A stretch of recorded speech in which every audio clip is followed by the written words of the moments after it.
Hey there, Shalom, happy Shavuot, happy Pentecost. Well, tonight will be the beginning of that last day. You know, sevens, we've been counting the omer, those sheaves of wheat.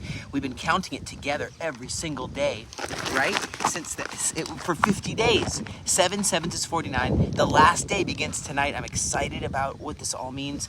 And I just wanted to say, you know, being in the army, hearing these booms, what matters the most? And I think part of the mystery of Israel's future is by looking to the past. Exodus 19. Okay, let's look together. Exodus 19 verse 2. And it talks about, it's an interesting verbiage. It says the Israelites journeyed. We journeyed on our Aliyah journey. Remember, I'm the director of the Aliyah Return Center. So they journeyed, plural, entered, plural, and encamped, plural, in the desert. But it says when we came right to the mountain, there's a singular verb of unity, a one nation coming together. Boy, do we need to know about unity and in one accord right now. I'll read that in Hebrew really quick. So Exodus chapter 19, verse 2. V'yis'u mirchadim v'yavo, plural, midbar Sinai, v'yachnu, like parking, yachnu b'midbar, and it says now in singular, v'yichan sham Yisrael neged ahar. We dwelt there, right in singular, unified way. I love that, and we know that it happened right there at this time of Pentecost, Shavuot Pentecost, when the Torah was given. Did you know this? And we were all waiting for this meeting with God, this big thing. Exodus 3, verse 12. Moses is like, God's going to meet you at this mountain. Get ready, ready yourself. It's going to be a great time. Don't you know this is not just a past thing, it's a future thing?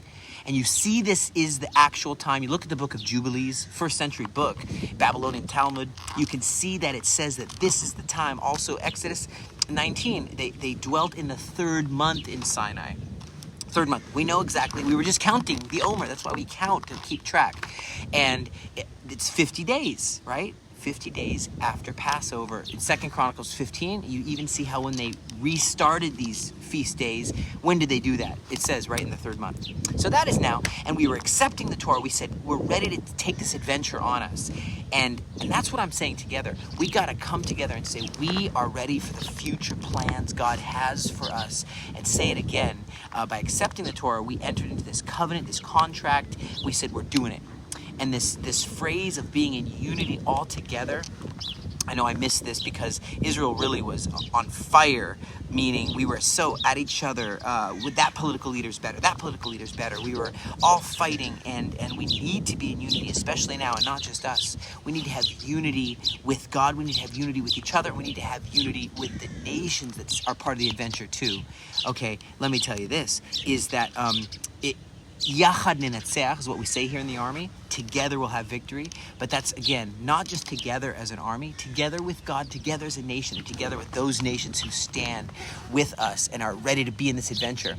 We don't want to go back to the time of division. We need to stand together with those who have faith in the prophetic future written in the prophets. And I'll give you, please, write me an email, info@aliyahreturncenter.com, and write Aliyah Scriptures. Aliyah Scriptures. I'll send you 64 out of the 700. I'll send you 64 Aliyah Scriptures that talk about our future, about the gathering, unity of the nations here, the ingathering. Don't forget the Torah was given on an Aliyah journey, a journey to the promised land. It's still happening today.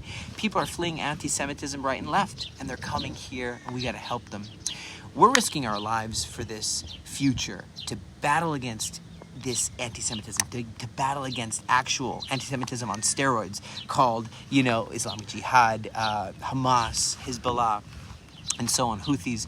But we got to stand together. Now, let's talk about the mountain for a second, and I want to make a controversy here. I want you to tell me what you think about Joel Richardson's discovery. Like, it's not in the Sinai Peninsula. The Mount Sinai truly is in Saudi Arabia, in Jebel el-Lawz, which is this mountain that had fire on top, or it was burnt on top or something, and then there's all these hieroglyphs around that look like people were worshipping a golden calf there in the hieroglyphs. Looks like ancient Hebrew there. A massive rock that's split. People think that's where Exodus 17 happened, verse 6, where Moses hit the rock and the water came out. And it could really be that mountain on the Aliyah journey to the promised land. to immigrate to Israel. And so Joel Richardson writes this in his book, and there's this mega city called Neom near this mountain, which really could be, but write me what you know about it and what you think about it. But I want to talk for a second about another mountain, Mount Moriah, Mount Zion, and another unity. And it didn't end when the Galileans, I'm a Galilean, I want you to visit us in the Galilee, and it didn't end there where there was wind, there was sound, there was fire on that mountain too. But it's coming in Joel chapter 2, a day where sons and daughters will prophesy, old men will dream dreams, young men will see visions, and God's Spirit will be poured out in an amazing way. Do you believe that those days are coming, that they're very near? I do. We got to come together in these times. We got to stand up for what's right together in these times. And these are hard times, mentally, physically, in every way. Let's come together, and I invite you to be part of what we're doing. Get your friends to stand with us in unity right now. Please, write your thoughts, share this. And hey, let's celebrate tonight the beginning of the last final day of the Omer count of the 50 days. Don't forget, Penta means 50, it doesn't mean one day. Cost means count in Greek. Pentecost, Shavuot, happy holidays. Most people are wearing white. People are dressing up in white, eating cheese, dairy, milk, anything that's dairy. My friends say, we want barbecue. We don't want dairy. We want barbecue. And girls put flowers in their hair. They wear these white dresses. They braid their hair and dance. And it's just a fun time. So happy Shavuot, happy Pentecost, unity, victory together with God.